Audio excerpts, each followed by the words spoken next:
intent here is to capture highlights of the conversation, not everything that was said. Detailed notes have been being taken of exactly what was said by somebody else on this call whose name I'm not remembering at the moment.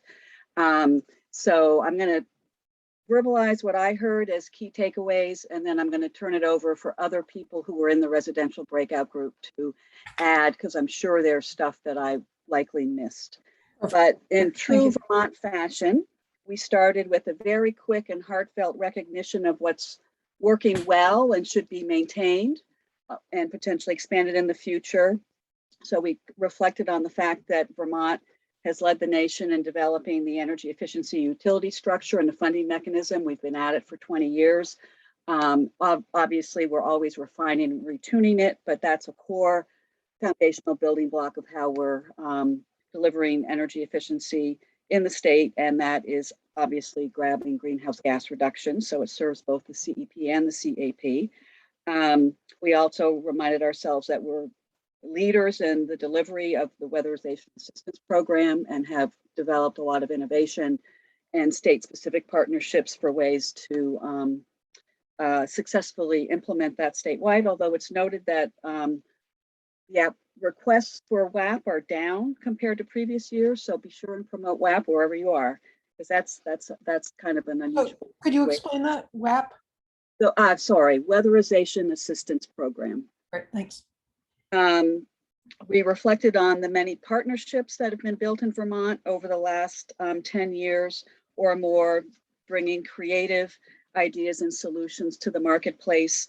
Examples that were made of that, but these are only examples, it's not inclusive.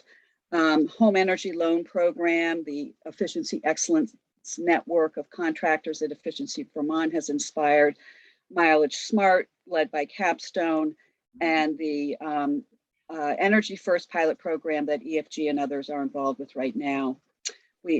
Comment was also made on innovation in the thermal and addressing thermal energy needs. So the building sector, through a variety of policy and programmatic initiatives, and recognition was made that we have a well-informed construction industry. That's a good foundation to build from, but we also recognize a huge expansion in the workforce delivering energy efficiency, weatherization, and clean energy services will be needed.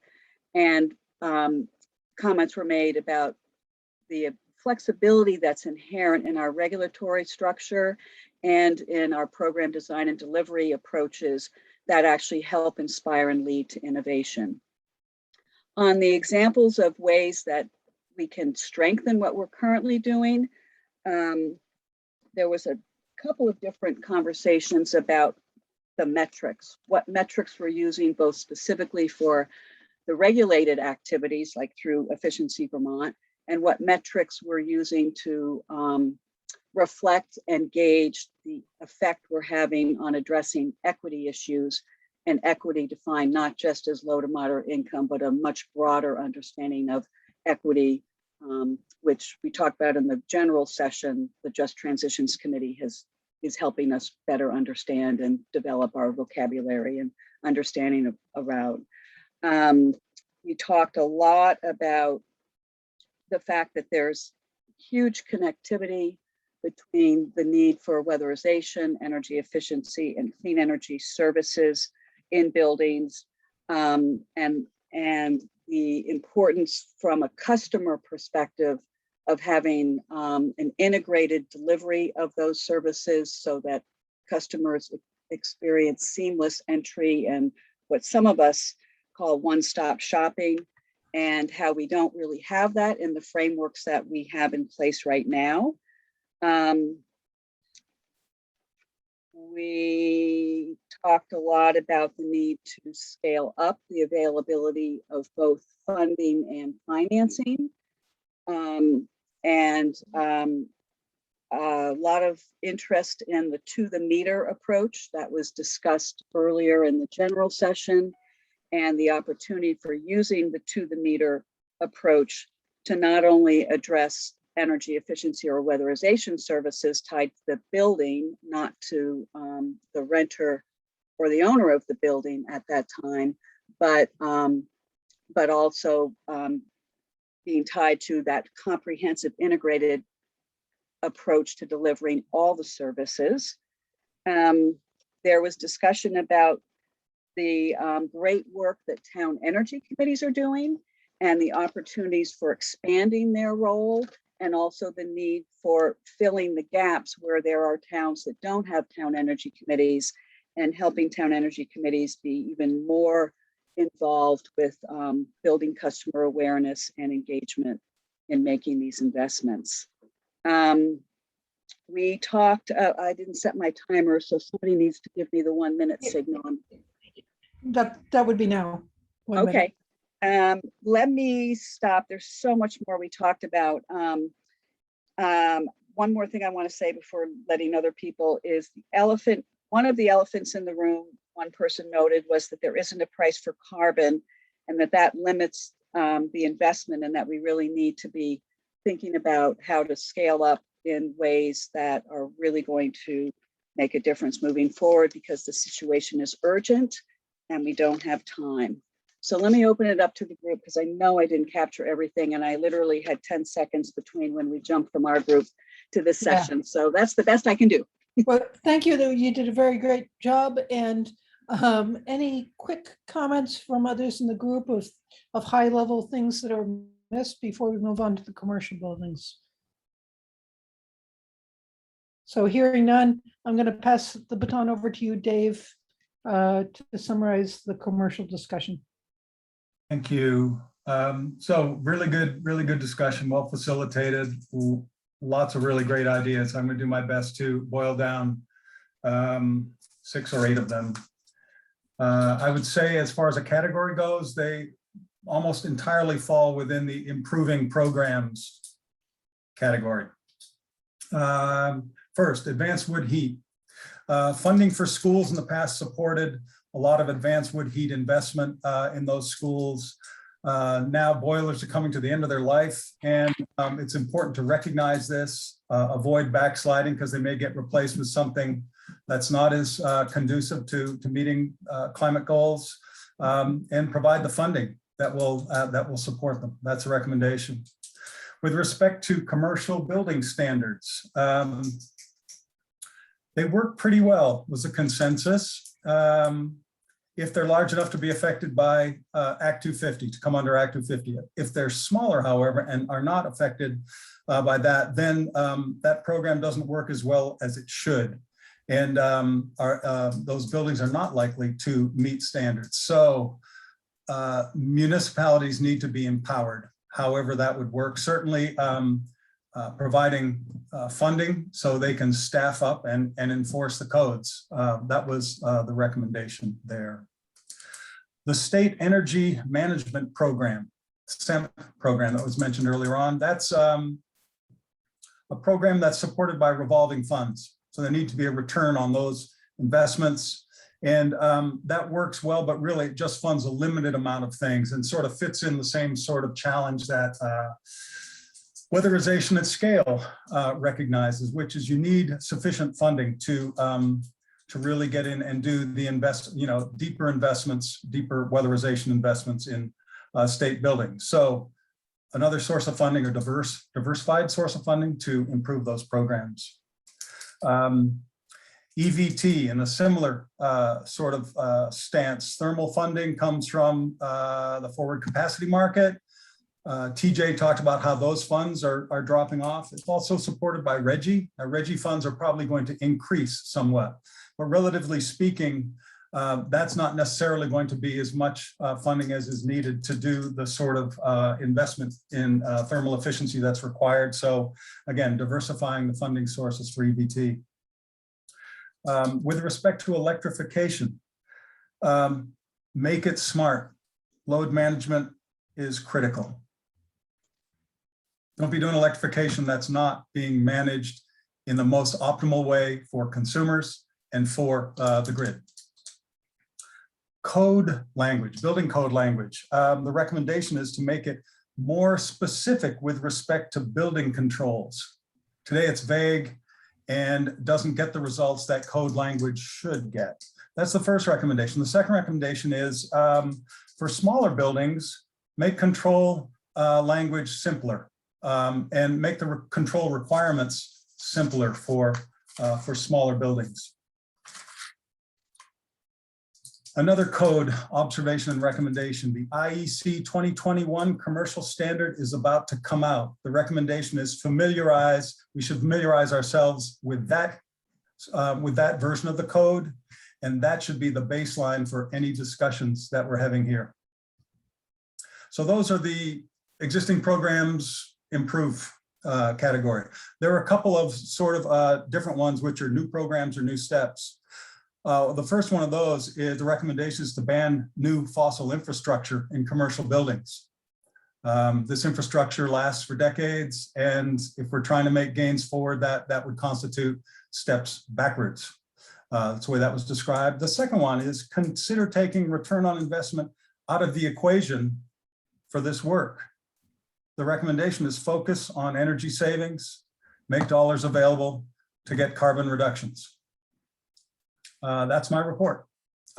Folks, please weigh in on anything else. I know other things were discussed. Did my best to boil that down. Well, thanks, Dave. That was a very nice summary. And do other people have comments, people from the group?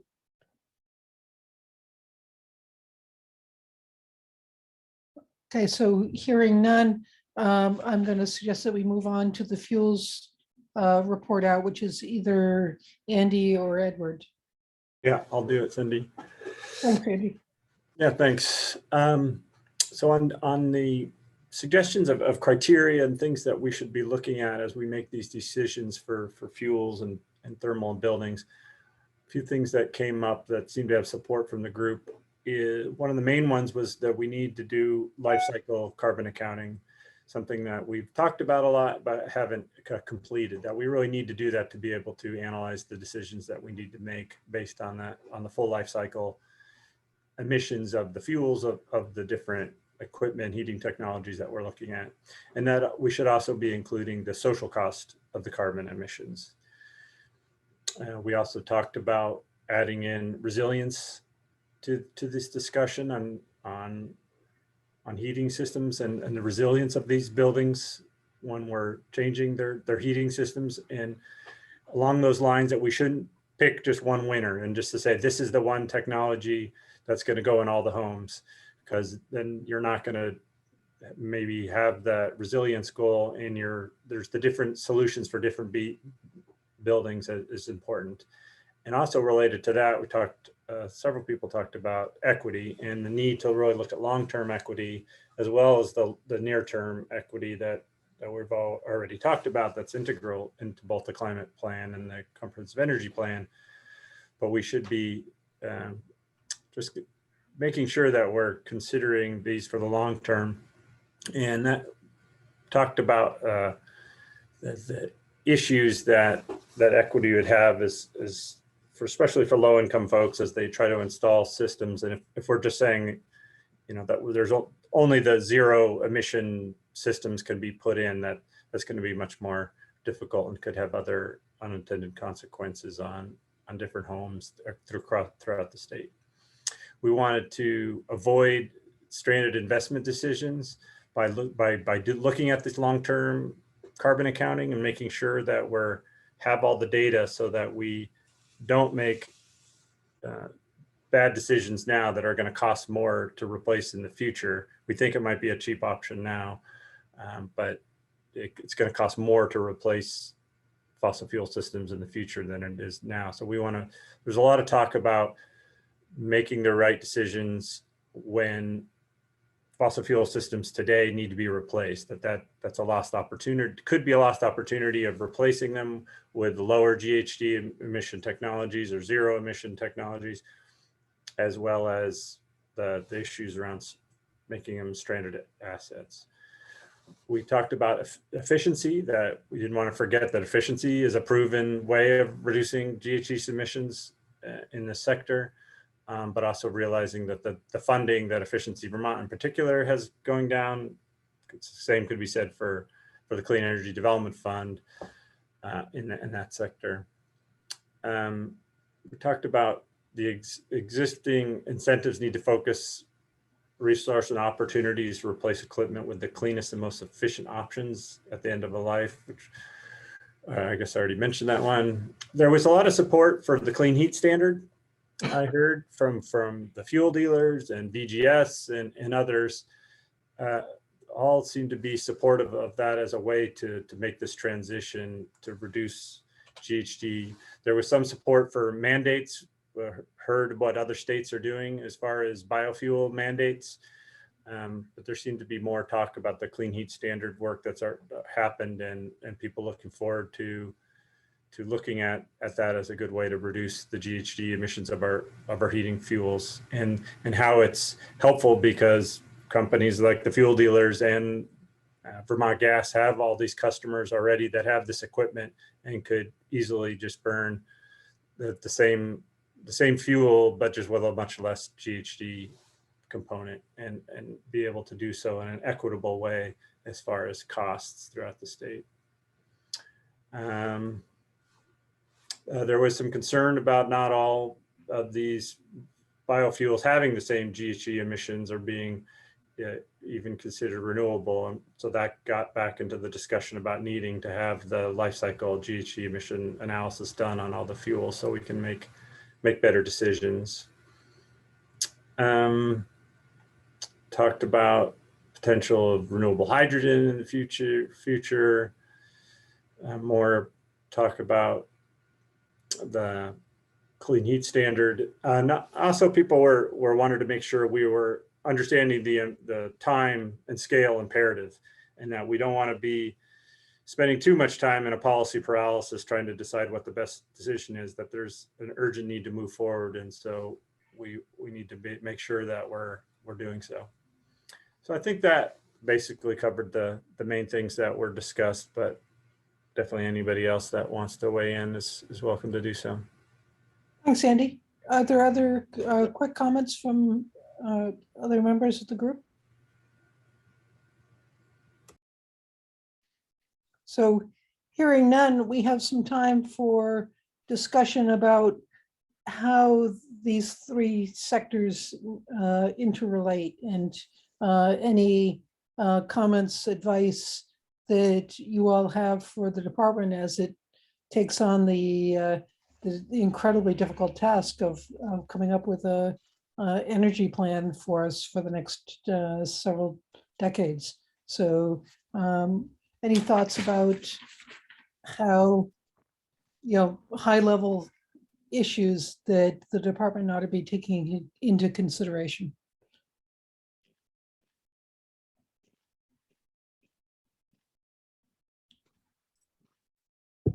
I think everybody's saying that they're happy that they're not you, TJ and Kelly and all of you other folks. But do you have questions? Because we have a bit of time here and we have some great folks available. Well, I know that that's not true, as I know these folks have all really good policy ideas here. Christine, your hand is up. Yeah, I neglected to mention a comment in the residential sector that I think is worthy and appropriate, which is the suggestion that a rubric was the term used to be developed that gets used to help balance or optimize competing priorities. And this speaks, TJ, to one of your thoughts coming into this session. And there weren't specific examples provided of a rubric in this sector or a comparable rubric in other sectors, but the aspiration to develop a sort of a named and transparent rubric that is used to help optimize competing priorities as part of this process, and the suggestion that would help advance the conversation in Vermont to the next level was made, and I wanted to call that out because I neglected that earlier. And boy, if anybody has such a rubric in their pocket, it would be really nice if you could email it to all of us. Yeah.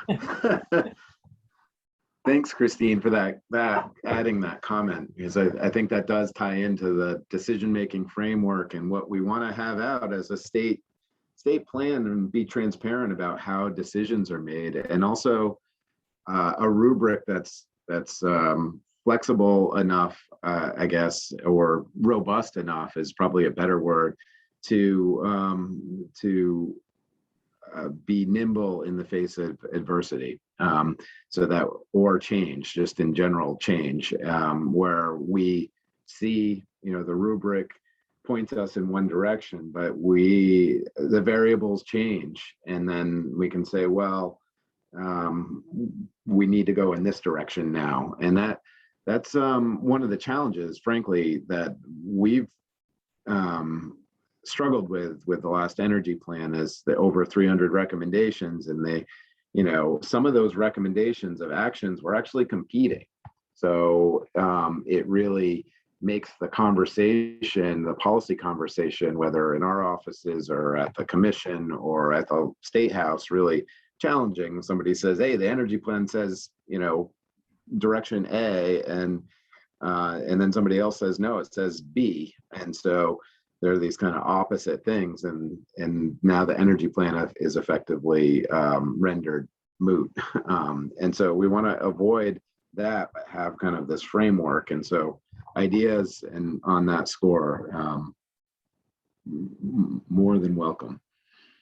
Well, just to riff on that, TJ, one suggestion was made, and while this is not a rubric, it's another approach in lieu of a rubric. A suggestion was made that Vermont considered putting all of our resources towards investments in the low income sector for a period of 5 years, and direct all energy efficiency funds, weatherization funds, clean heating funds, electric vehicle funds. I'm saying funds generically, funds, incentives, rebates, whatever, towards those below 120 average median income, AMI, as a way to tackle the equity issue, address affordability of housing, increase comfort, public health and safety, and also as a way to move the political dynamic along to show that investments that actually do reduce greenhouse gas emissions actually have a really important impact on improving the quality of life for those most in need. And that would be, I would argue, potentially a replacement for a rubric where a policy level commitment is made to investing in a certain sector for a period of time, in the absence of a more, kind of optimizing rubric, because a statement is made that that's an important commitment to make. So that suggestion was made.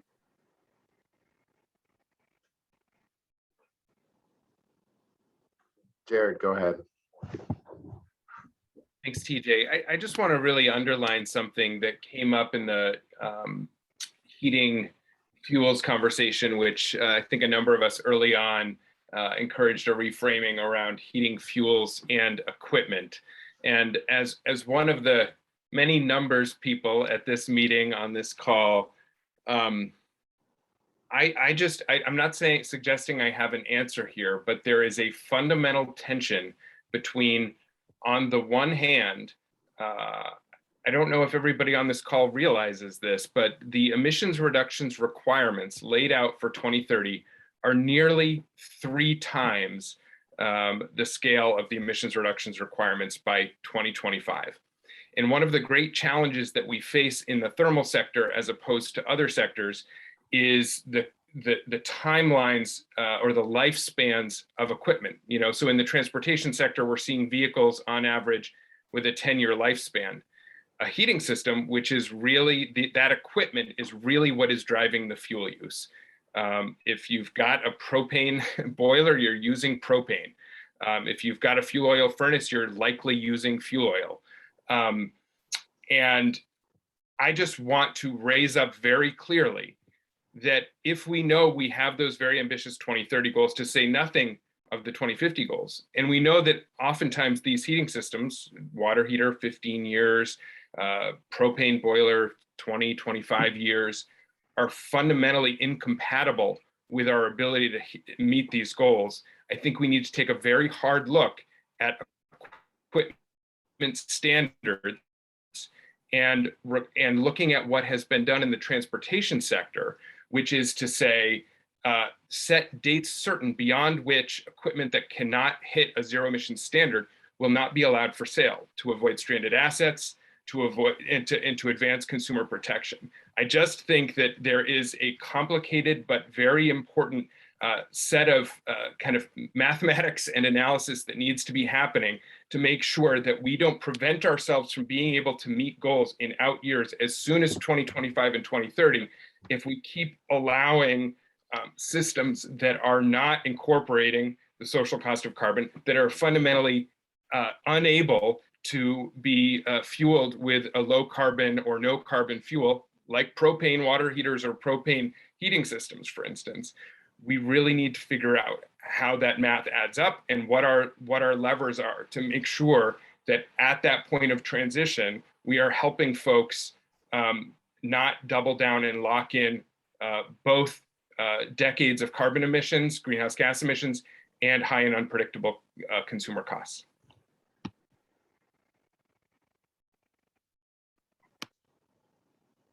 Thanks, Jared.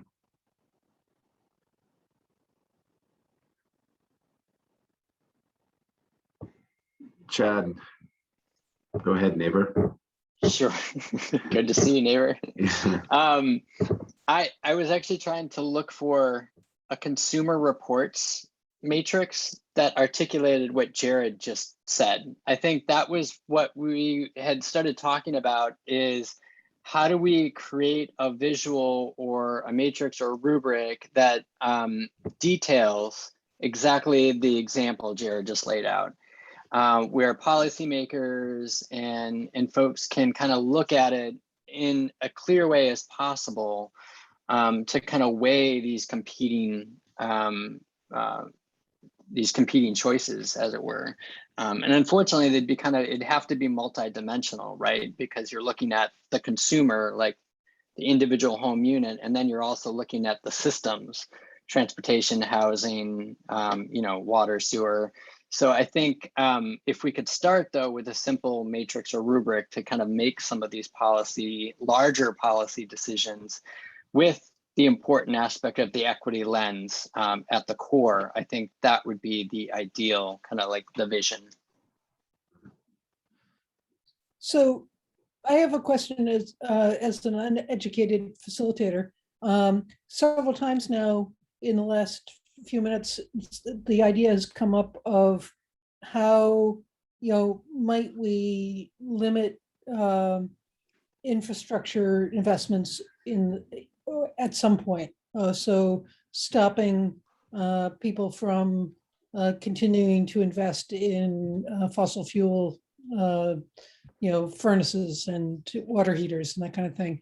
And I'm wondering, because Vermont is a teeny tiny little state and we don't have much of a market share.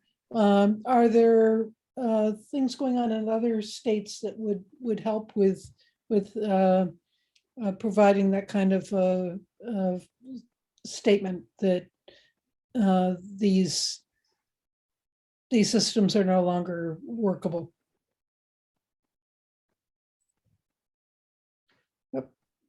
Dave, go ahead.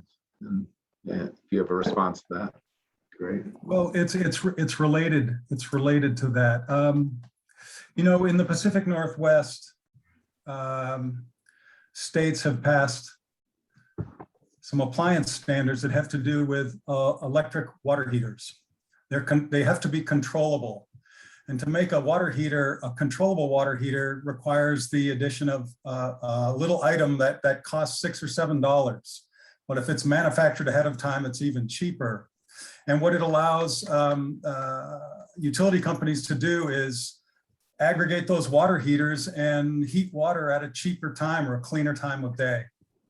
And it's just a way of two states, I think Washington and Oregon have done this. The organization NEEP has a model rule for appliance standards that have been reviewed in a number of northeastern states. And I think they've been adopted or are under consideration for adoption. But what you can do is actually get together with your neighboring states and change the market a little bit you're not cutting off certain things, but what you're doing is promoting certain things and creating a greater market for that. Typically DOE sets efficiency standards. It's a long process, but it's nationwide. There's your market. Now, no longer can you do this. You now have to do these type of appliances. But states are exploring that. Controllability is a standard that states can adopt and not run into trouble with the DOE requirements. NOx emissions would be another approach. So anyway, that's just sort of a positive step that you could take to promote the sort of appliances you want to see. Thanks, Dave. So we have Thanks. about 10 minutes left. Other comments, questions, ideas that you want to highlight for the department? And I want to kind of just discuss something, and that it's come up in the chat a little bit as well, I think. And just kind of carrying on that idea that Christine raised from her, the residential breakout of, if we prioritize one sector, that is a choice of prioritizing essentially equity. I'm not sure this is right, so I'm kind of playing devil's advocate a little and trying to stoke discussion here. It's not a position by any means, but it seems to me that the trade-off there is then we may not be getting as much climate progress on our climate targets as we otherwise might in terms of needing, in a world with limited public dollars available to support. With ARPA funding, that may not be the case for the next couple of years, but limited public dollars, where it's a trade-off, right? You need more money to support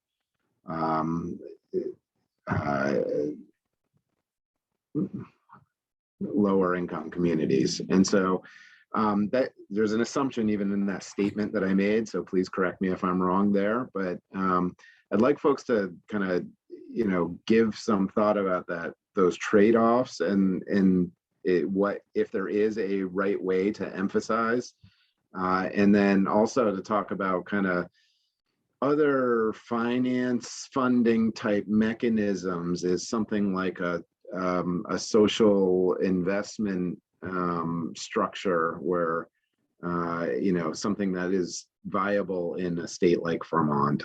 That's a very specific policy, but just more generally than that, if folks have comments on that in our last 10 minutes here. And Ben, I think I saw your hand up first, and then Richard. Thanks, TJ. And this is mostly a response to Jared's comment and a little bit Dave's.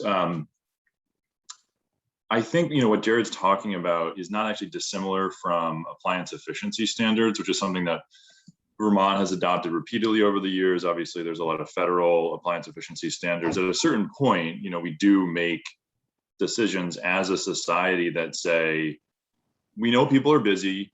We know people aren't going to spend hours and hours comparison shopping everything that they do. And they aren't necessarily going to have, the kind of information available to them to make the very best decision for society and then for their own pocketbooks. And so if something's below a certain level of efficiency, that's bad for society. And frankly, it's bad for the people buying it because it's going to cost them an arm and a leg. And you just can't build or sell those anymore. That's a totally normal concept that we've been doing in this country for decades.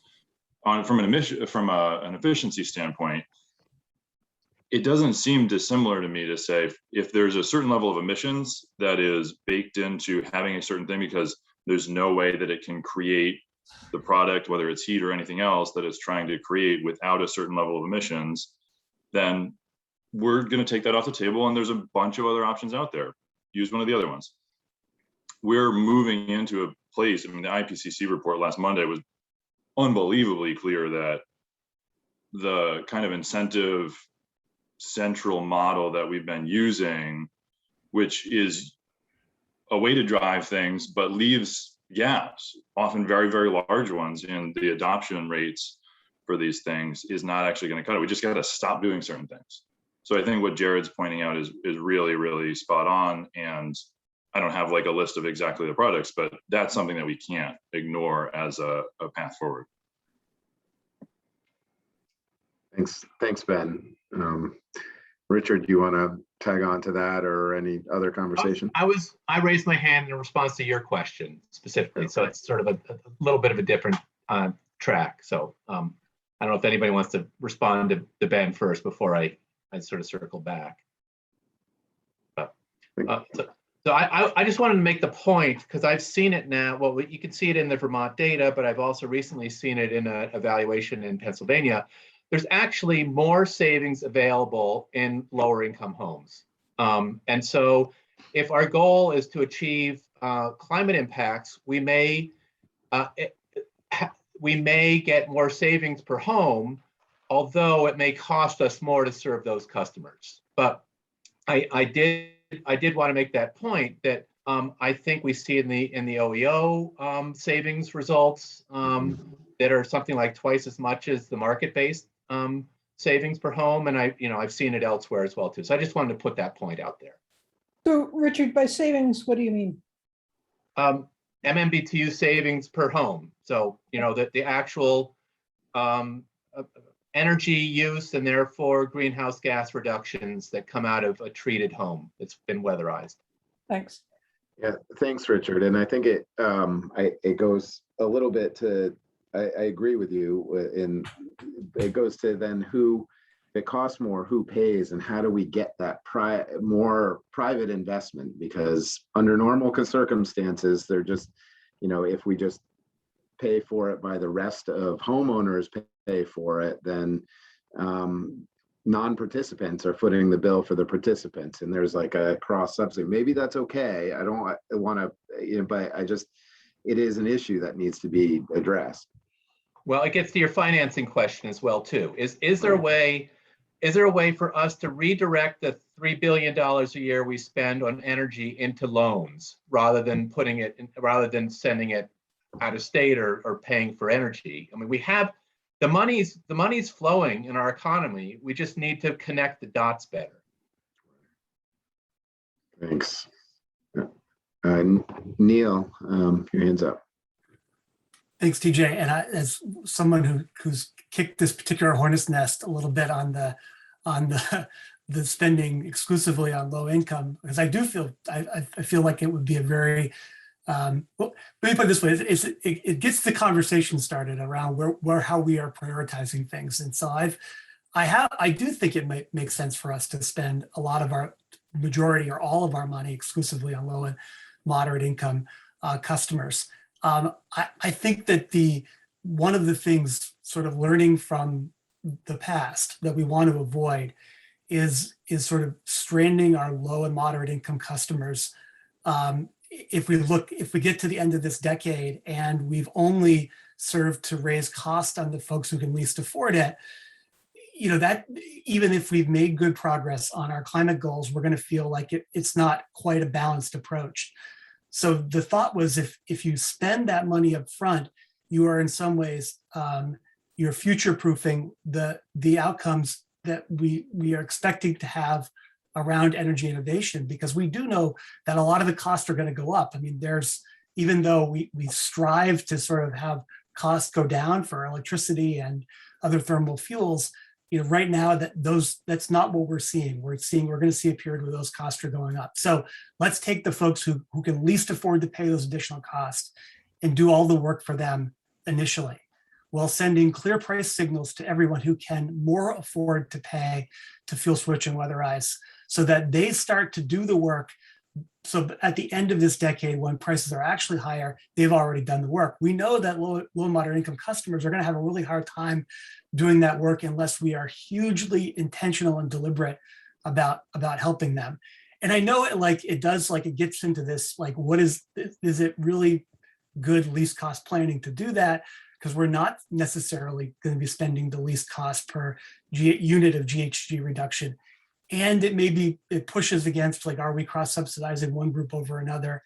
But I'd also suggest that maybe we're at a point where deviation, more of a broad scale deviation from those strategies for a limited window might make sense, so that we are helping these folks who really need it. Final point is that I view this as not a long-term strategy, but it is a short-term investment in people who need it most to build the support around doing the long-term efforts to push back on climate change. We don't want to end up at the end of the decade with low-income folks feeling that this has passed them by. And sometimes you hear around climate change, and so maybe I've heard it, that like, well, fighting climate change is sort of something that only, elites can do. It's an elites problem, and it's not. I mean, there's truly a lot of opportunity to improve the economic well-being of low-income Vermonters if we're really intentional about how we do it. So I know it can be kind of controversial, sort of to your point, TJ. It may be just a good conversation starter, and it never would be as, all one way or all the other. But I think it provides a helpful lens to think about how we are being very intentional about low-income Vermonters who, if we're not intentional, may bear the brunt of this transition long-term. Thanks, Neil. And I'm going to suggest that anybody else who has comments raise their hand so we know how many people we're looking to have speak in the next few minutes, because we're going to wrap up at 12:55. We're going to shift over to TJ doing a summary. So anybody else have their hands raised?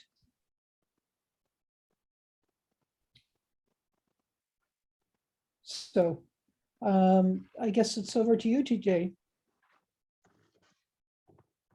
All right, well, thank you all. It's a really, really great participation today and discussion. I've really enjoyed the last couple hours in particular when I wasn't talking. You probably all enjoyed that more also, where I was in the heating fuels breakout for most of the time, and it's really good ideas and good discussion on particularly some of the trade-offs and some of the areas where if we don't act, then I think, as Jared put it, we could put ourselves out of actually making it to our 20 long-term goals. And so it's been fantastic from my perspective. I hope you all feel the same way.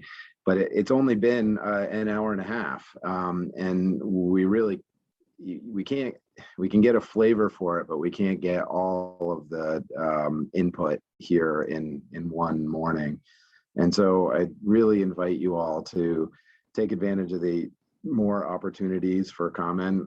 We have our straight up at our website, more events. Next week, there's a transportation sector workshop. And later on this fall, we'll have more public engagement opportunities. You can send comments via email to our dedicated email address that's on the page here. And then also with regard to the climate action plan, we've been talking a bit about some of the higher level strategies and priorities and trade-offs here. The action plan is, as Dave started to articulate earlier, has some specific actions that are being drafted now and going out for feedback. And there's a number of opportunities in late September that are being scheduled for broader public engagement. So I encourage you to participate there, and also share with your networks of folks. The more input we get, the better and more robust this plan is going to be. So I invite you to the climate action plan as well. In both of the plans, I should say, will be. The climate action plan website is there. You can also just search Vermont Climate Council. It will pop right up. And there's a public comment portal there. But there's Just Transitions is doing great work, as Sarah explained. Every topic has got a home. So resilience, there's a committee tackling that. Social cost of carbon has been discussed extensively in the Science and Data Committee that Jared and I chair, as well as the greenhouse gas inventory and the potential for supplemental inventories that account for upstream and life cycle savings. I know topics that came up today. So really, there's this is kind of the middle. I guess it's not quite the start, but we're picking up steam here as we develop a draft plan, and your continued input is very, very much appreciated. I'd like to specifically thank Dave and Christine for your help in putting this together today, and crafting the agenda and thinking through the, teeing up the questions. All of our facilitators in the breakout rooms, and the folks behind the scenes, department staff who are running slides and breakouts and everything. I think, Zoom is not the ideal scenario and way to get stakeholder input, but it's where we are. So I think it is working, and it does have some advantages in getting a broader group. So just again, thank you all, and I hope you have a great afternoon.